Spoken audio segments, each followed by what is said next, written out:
Todd McShay is doing a deep dive into the wide receiver draft prospects. We're going to take a look at this. We're going to skip around the video a little bit. So the wide receiver class is crazy in this year's NFL draft because it's not top heavy, right? The only receiver we have seen consistently mocked in the top 10 is Tetairoa McMillan.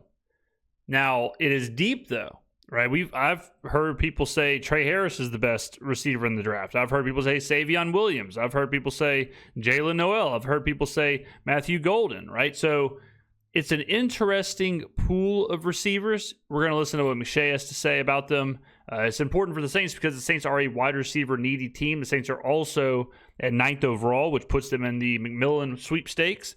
Or do they wait and get a receiver like Trey Harris or Savion Williams late? Or do they use a second on someone like Jaylen Noel? What do they do? So let's go ahead and listen. Like I said, we're going to jump around a little bit just to hear more, learn a little bit more about each prospect. Top 12 wide receivers. I'm going to give you 13 right now that are very, very, very likely to go in the first 3 rounds. Luther Burden III from Missouri and Emeka Egbuka. Maybe in that order, maybe flip-flop, probably flip-flopped. But they're going to go late first. Could one or two could fall? I don't think both, but I think. I mean, it's crazy to look at this list right here. And you think about, I've seen some mocks with Luther Burden going like top 15. And according to Todd, which, you know, it's not Bible, it's not gospel, but it's someone's opinion. At that point, you're getting the 6th wide receiver in the class. You know, like. That's what's so crazy about this, where you take McMillan, you know, top 15, you think you're getting a superstar, and in reality, maybe getting a middle of the pack kind of guy. One could slide, but they're definitively top 40 picks, okay? Then as we get into that second round range, when we talk about like the Jacksonville 36, Vegas 37, New Orleans 40, Jets 42, Dallas 44, Arizona 47, here are the guys we're talking about that will wind up coming off the board in that range. Isaiah Bond, Texas wide receiver, burner. Jayden Higgins, big, tall, physical, route running, son of a gun from Iowa State. And Savion Williams, who we'll get to in a little bit. My goodness, it's a roller coaster watching his tape. It's like Jayden Higgins is an interesting guy because what does everyone say about Tet McMillan? Big body. Saints need a big body wide receiver. You look at Jayden Higgins, height, same, 6'4". Weight, almost the same. Okay, we don't know Tet's true 40, but I didn't see a hand-clocked 40 at his pro day that was 4.47. Okay, so do you use that 9th pick on someone at a different position, come around at pick 40, and take Jayden Higgins? It's like a funhouse field trip. But they're going to go in the second round. Besh, TCU, also TCU, teammates of Savion Williams, MVP of the Senior Bowl. Jack Besh will very likely go in the second round. Worst case, first few picks in the third, like we saw with a couple of those guys I just mentioned. Third round, Jaylen Royals, Trey Harris, Jaylen Noel, Troy Horton. 13, I just listed it off. Hunter, Tet, Golden. Yeah, it's not even counting Travis Hunter, who if Travis Hunter was just a receiver, he'd be the number 1 wide receiver. So, I mean, insane. You're at 14 guys who are first 4-round kind of picks. Locks in the first. Burden, Egbuka, probably first or top 40 picks. Bond, Higgins, Savion, rounds 2. Besh, very likely with them. Could be early third. Royals, Harris, Noel, Horton, third. Okay? Crazy. I don't see it that way this year. That's not how I have them at all. And okay. You always get chippy with me. Like, yep. Oh, wait, so that's not his rankings? What's going on here, Todd? Let's skip to players now. Let's go to Jaylen Noel first. Put up some clips on him and stuff that I like, and we've talked about it a little bit here. But Noel, in arguably the best tandem in terms of complementing one another in all of college football last year, he was the other guy to Jayden Higgins. And I've got them ranked very similarly. Noel's going to probably go in the 3rd round, and I think that's a freaking travesty. Okay. But good. Let him drop. Money's not all that different. Let him drop. Come in with a chip. What'd that do for Amon-Ra? Yeah. You know? Yeah. And DK and AJ Brown and like a boatload of these dudes. That's why whenever people say, like, take a flyer on Quinn Ewers in the 2nd or the 3rd, it's like, guys, nah. Take a flyer on him in the 5th. Okay. But when you're turning down the receivers and the running backs and the linebackers and the edge players that are available in this draft, one of the deepest drafts I can remember, you don't take a flyer on Quinn Ewers when you're passing up these guys. Let him drop. He's an undersized slot, 5'10" and a quarter, 194 pounds, short arms, small hands, 8 3/4. Had some drops, 9 drops the last 2 years. That honestly, the drops with the small hands, they weren't like, here's the thing with the drops. There were a couple where it's like, they were like not great drops. They were they weren't good. Muffs had some, I think 4 or 5 muff punts over the course of his all career. That's not great. So it's not impeccable, but what I do see is like such a high volume of targets to this guy that there were going to be, and still at the 5.7 drop percentage, and you go back and look, and of the 9, there are a few that aren't that bad, debatable and or understandable stuff that doesn't right. Not all to drops are the same, by the way. True. You do have to look at the drops. Like we've seen that with some tight ends. Some tight ends come out with 3 or 4 drops. And you look at them and it's like, well, these are actually kind of like spikes to their feet, or it was impossible to catch, and they just got their hands on it. You know, like.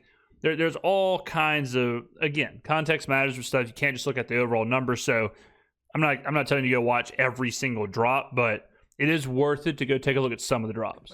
Correct. They're not all created equally. But I will say small catch radius and isn't as crisp and clean in that department as you would like. But I do think he makes some tough catches. He makes catches that with someone his frame and his catching radius has no business making. Thank you. So it kind of, in my opinion, it doesn't erase it, but it kind of offsets it a little bit. Here's what I love. Okay. With all these guys, I want to tell you what I like, what stands out. Why, Todd, do you think he's going to work in the league? And for if you're listening and all of a sudden. See, like that right there tells me right now, I'd be worried if you're going into the draft thinking, okay, well, this guy will be our top receiver coming out of the draft. Now, doesn't mean you should be worried if you're saying, look, this guy's got a super high ceiling. He's going to fall because of what Todd just talked about. Let's take him. Hope we can develop it. Hopes we can clean up some of those issues. If we do, then he could be a great pro. Sudden, come Friday in the draft, he gets selected and he falls to round 3 like I'm hearing. You'll know who he is, okay? Yeah. I want to start with this. You think slot receiver undersized, probably like a 4.48 guy. You know, most of these guys aren't burners either. He ran a 4.39. Listen to this. Quick. Mitch. And it's not moving. like it was all about his tape. All this workout stuff was just confirmation. But his combine workout was flat out sensational. 11-2. Yeah. So we've seen his combine stuff. We've compared it to Amon-Ra St. Brown. Absolutely blows it out of the water. Like his RAS score is insane. His workout was insane. So all that through the roof, elite level numbers. Broad jump, best. 41.5-inch vertical, second best. 4.17 short shuttle, top 5. 6.82 3-cone, top 5. 4.39 is a sub 4 and was tied for 9th. Okay. Remember, the cone drill is super important when you're talking about slot receivers.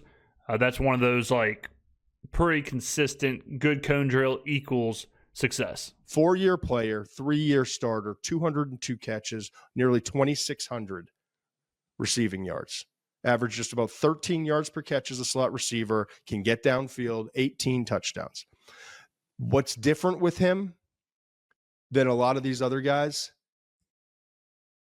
He's equal parts explosive. Like when you watch him get off that line of scrimmage, he's shot out of there. The suddenness, the savvy, but it's the suddenness and the savvy. It's equal parts. Okay. The way he leverages his routes, how sudden Mhm. he is. He has a plan. He knows exactly how he's going to set you up. He works guys over, breaking ankles. Like I absolutely love the way he runs routes. Yeah, there's been a couple clips going around of him running the like quick dig routes and things like that. He's absolutely leaving defensive backs. He's tough over the middle, no issues with it. Play speed's as good as that time speed. 20.8 miles per hour at the Senior Bowl was sixth fastest among all the players and second fastest of the wide receivers down in Mobile, Alabama. Play speed's super important because, yeah, I mean, you can run like a good 40 or whatever, but if you don't translate that to on the field, doesn't matter unless you're doing like fantasy Olympics or something. But play speed is very important. Do they play as fast as they are? Do they reach the full potential of themselves athletically? All right, let's skip ahead to Trey Harris. I just think the disrespect for Trey Harris is real at this point. I just think that he's a guy that can win on the outside. Ran in the 4.5s. I don't care. I know he's a little bit banged up last year too. He's a guy, and the other guy I'm going to talk about the same, very similarly. But Trey Harris is a guy that after the catch is a pain in the ass to tackle. He is tough. He's strong. I think he plays faster than he ran. When you watch the tape, he's got some Happens real all the time. Cooper Kupp, good example. Juice after the catch. I think Trey Harris is. I think we'll see where it goes. I mean, you know, you've got the crystal ball, so you'll tell me what pick. I already told you, third round. I know. I think he should go a lot earlier than that. And I don't mean. I know I come off as. Now the problem is with some of these receivers, it's like they're so bunched up. It's hard to imagine getting multiple of them. Like you would love to get, whatever, Jayden Higgins and blank. But if they're all in that second and third world, hard to imagine the Saints taking back-to-back receivers when there's so many positions of need. If it was like second and fifth, second and fourth, I could see that. But it's hard to imagine they go, defensive player, wide receiver. As an ass. I'm just busting your chops, man. I say that, but the Eagles do that all the time. The Eagles do take multiple players at a position of need. So Kellen Moore may have seen that, learned that, and said, you know what, this is the way to go. Kind of make sure you don't miss. So maybe that is a new philosophy they'd be bringing in. And I think you know me well enough. I'm personally doing that to make the point, like, if at this point in my career I didn't have a really good sense for where these guys were going, I should probably find a different career, right? Okay. Yeah. So through my experience and relationships and all that stuff, but the whole point in saying all that and trying to sound like a jackass is to say this year provides opportunity for evaluators. Yeah, just absolutely. like 2019 provided opportunity for evaluators to go find you a DK or an AJ Brown or, some of those really good guys in the second round or Terry McLaurin in the third. Okay. Right. That's my point. It feels like that year. It really does feel like that year where you're looking around like, man, there are some stars in that third round, fourth round, second round. In this is that, they're just because they get drafted there doesn't mean that's how it's all going to work out. And we know that, but 2019 was a perfect example. And I think this year could be very similar. Yeah, I agree with you. I think there's a lot of value to find in that range, and it definitely sets up for a run there too. 100%. The other guy? No, but I want to back up what you're saying. He's a number. If things go perfectly and he's utilized the right way in a West Coast system, big, sturdy, get him the ball shorter, 3-5 yard outs, slants. Think like the 49ers, the Jerry Rices, right? Yeah. And let him do the work. And it's not, here's the thing. Yeah, you'd love if he ran a 4.40. He didn't. He ran a 4.54. But at 6'2 1/3, 205 pounds, he's strong. Yeah. And so it's a combination of vision, agility, smooth athleticism, and strength. Because here's the deal, man. You make one guy miss, a 3-yard catch turns to 7. Right. And that's what the NFL is now. Some guys, it turns to 12. And that's something the Saints haven't had in a long time, is a true yak kind of receiver. For him, it's going to be 7. But find me a quarterback in the league that doesn't want to throw a quick 3-yard out or hitch. Yeah, it turns 8 yards. Or slant and say, we got 7, now it's 2nd and 3. Yeah. That's the dream. He's going to be that kind of workhorse for you. Okay. Yeah. All right, go ahead. Who else? My other guy was a guy I thought had a lot of buzz early on. All right, let's move up to, let's take a look at Matthew Golden. Matthew Golden is slowly usurping, word of the day, McMillan as the wide receiver number 1. So he's a guy who, as we get closer to the draft, he may be the first one off the board. Play. Matthew Golden. He's my guy. There you go. Hunter's a different category. He's one of the elites, true. the top 2 players in this draft. It's about corner and wide receiver. And how do you? I'll say this quick. I think it's a disservice to Travis Hunter that they're trying to make him play cornerback. I think he's that good of a wide receiver prospect that if he was just a wide receiver, he'd still go top 4. And the fact that he's trying to play cornerback, or they're saying they're going to let him play or whatever, I think he should focus on being a wide receiver. I think he's a legitimate wide receiver 1, like how Ashton Genty is a generational-ish running back prospect. I think you can say the same for Travis Hunter as a wide receiver. You utilize him. Pure wide receiver, true position. Yeah. Matthew Golden, I just love his story, man. Caught like 34 passes a couple years ago at Houston. Comes in, he's the number 2 to Isaiah Bond, and he's not getting fed enough, even though he was getting fed. Finishes with 58 catches, but backloaded when Bond got the ankle injury and all of that. Averaged 17 yards per freaking catch, man. And it wasn't just like these vertical routes or like quick hitting screens where he made one guy miss and go, but he's got that speed. Fastest guy in the wide receiver at the combine, 4.29. He's 5'11". He's 191 pounds. Okay. We got to hurry this thing up. We can't go into all the detail and minutia with all of it. And you can read the McShay report to get more on these evaluations. But I want to tell you, if his suddenness and crispness as an athlete, his ability to get in and out of breaks, his ability to adjust to the football, it's different than everybody else in this class. And I just told you how much I love Jaylen Noel. Yeah. I mean, there you go. That's the kind of stuff. Those are the kind of golden tidbits you need when you're evaluating these guys. I'm not saying McShay's always right, but these are the kind of things you got to remember when you're looking at mock drafts, and every single person has the exact same list of wide receivers, but there's no explanation, right? It's just copy and paste. I told you how much I like Jalen Lane from Virginia Tech and Chimere DK from Florida with the 4.34 speed. This guy's different. It's not because he runs a 4.29. And I wrote this in all caps in my evaluation. Golden is the only guy in this class that moves like this. And I went back and put it in all caps when I was done with the first 22 receivers. Matthew Golden from Texas is the only guy who moves like this. It's different, folks. And it reminds me, I've said Tank Dell before. He put his teammates with Tank Dell in terms of the feet, the quickness, the crispness. It's not like I see when you start watching clip after clip after clip, play after play. I'm not saying he's Tyreek Hill, but he's not that far off. Wow, that's quite the comp. Explosiveness. Get the ball in his hands, the way he runs around, that suddenness. That's pretty serious comp right there, ladies and gentlemen. Jaylen, he's somewhere in between those Miami receivers. Gotcha. He's bigger than Tyreek, and he's not. No one on this planet has that suddenness, quickness, and top end speed combination. Yeah. He's a notch below that. But there's not many guys that you can say are just a notch below that. And Jalen Waddle, he's like I like that. in that range. I mean, that's a pretty solid range. I knew from watching him on TV that he could take the top off and he could make those. I mean, I always think of the catches he makes down the sideline where he's twisting his body around, just catching it in stride and without losing any speed. He's making this acrobatic catch with his hands. I mean, that stuff's incredible. But to me, McShay with the hair. Tape, I was blown away by his ability to separate. I was just blown away. I was like, nobody separates like him in this class. No, nobody. It is different, and I think it's. And remember, McMillan, who has been the number 1 consensus, has separation issues. Something that's not talked about enough because I think the deep stuff overshadows it. You look at him and you're like, oh, he's a burner. Absolutely, he's a burner. Absolutely, he can take the top off the coverage. Absolutely, he can make acrobatic catches downfield. But also, like, don't get. I mean, when you're evaluating a receiver, can he get open and can he catch?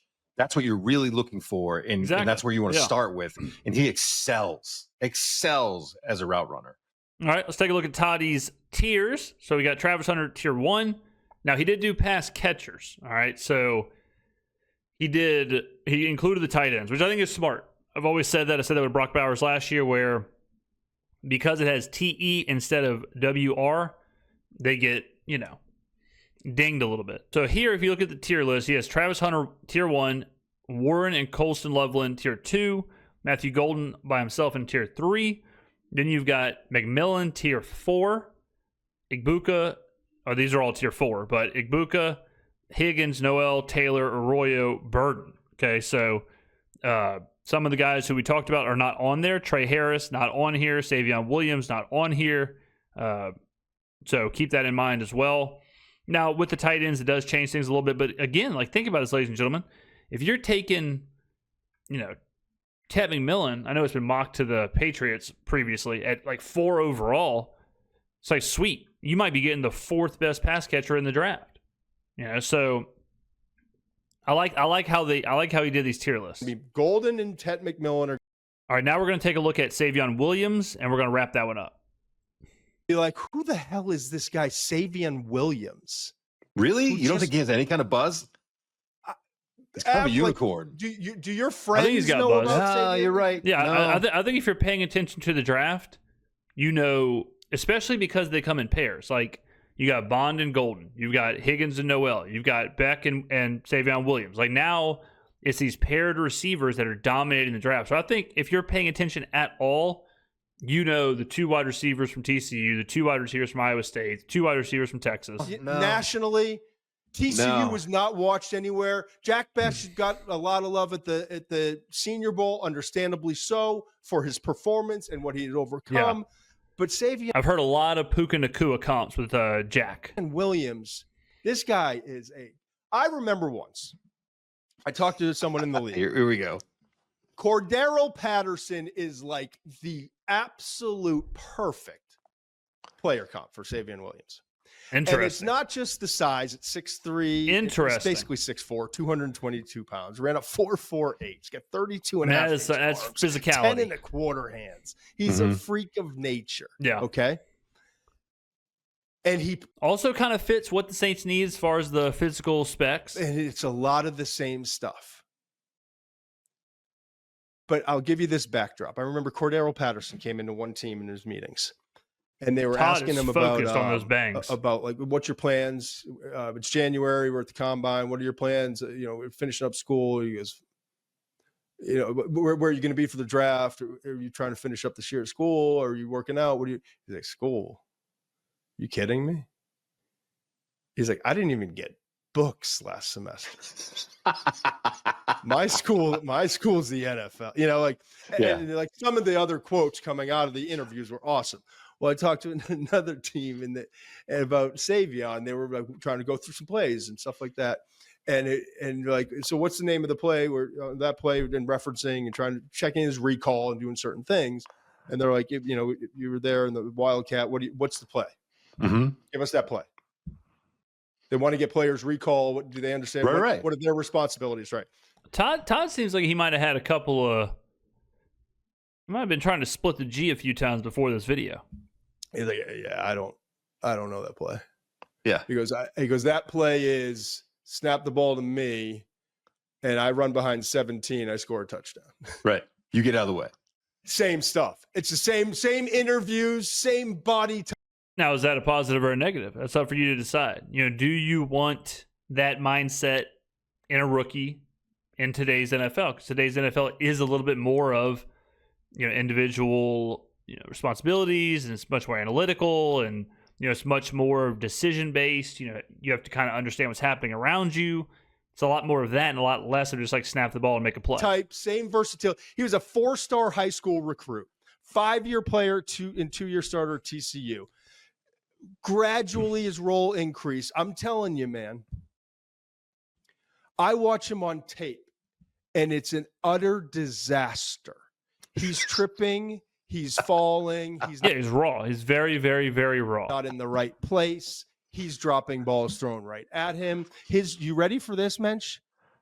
Some of his drops are absolutely terrible. He had an 11.8% drop rate. That was the 13th percentile. Pretty high. And I wouldn't be knocking all of this if there wasn't the highlight reel at the end of the reel. Sick. So again, I'll do Todd dirty with this one. When you hear that and you hear someone say, "Oh yeah, he could be your wide receiver 1," it's like, that might be a stretch. if he's that raw, if he's got that much volatility, that's where, okay, he's probably good to take a flyer on, but you don't want to say, you know what, let's not take Matthew Golden. Let's not take this player. Let's just wait and take Savion Williams. And I wrote in my notes, nothing, because I'm starting to get, I'm like, nothing is easy with this guy. Yeah, but the highlight reel is sick. Oh my gosh. Throw him a bubble. Throw it behind. So I'm watching this drop, and it's like, and I'm watching him trip getting in and out of his breaks. And then all of a sudden he just snaps off this quick slant route, but he goes, yeah. See you later. And the ball's behind him, and he just like reaches out with these long 32.5-inch arms, and just like plucks it. Touchdown. Hand him. He's actually terrible when you hand him the ball off. It's either just wildcat him and let him go. Right. Because he has trouble getting the handoff. That's the other thing with him. His vision and like feel for setting up is terrible. So you can't, like, Cordero could do a little bit of that and develop that over time. This guy, like, it's on you, man. If I'm the GM, I'm walking in. Yeah, I'm thinking Toddy might have been splitting the G here. And I'm going, hey, I don't know how you're going to use out of control. You can't run routes. Figure it out. You can't hand him the ball. It's like my high school baseball coach. We're going to be there 9 hours. We're scrimmaging Matignon. You can't bring a lunch. You can't eat it on the field. You can't eat it in the bus. Figure it out. That's what I'm saying to my OC. I don't care. I just drafted him with the 50th pick, the 53rd pick. Get him the ball. Yeah. It's that dynamic. Return game, screens, vert, whatever you got to do. He is so dynamic. So when you hear, you think he's going that early? You think he's 53? You think he'll go that early? Yeah, man, that's high. I mean, that's way up there. Way up there. I think he's going mid-second. Wow. Damn. I've talked to teams who kind of gave me. If he's going mid-second, there could be a run of like 12 pass catchers in the first 50 picks. If he's going mid-second. Heads up, like could be mid-second. That's why I wanted to touch on him here. Wow. All right, there you go, ladies and gentlemen. A little deep dive on a bunch of different prospects. This wide receiver class is insane. Interesting to see what the Saints will do because, like I said, they are a wide receiver needy team. You land a couple of these prospects, boom, wide receiver room is fixed. Let me know in the comments below who you want the Saints to target and where. Thank you for watching, and I will see you in the next video.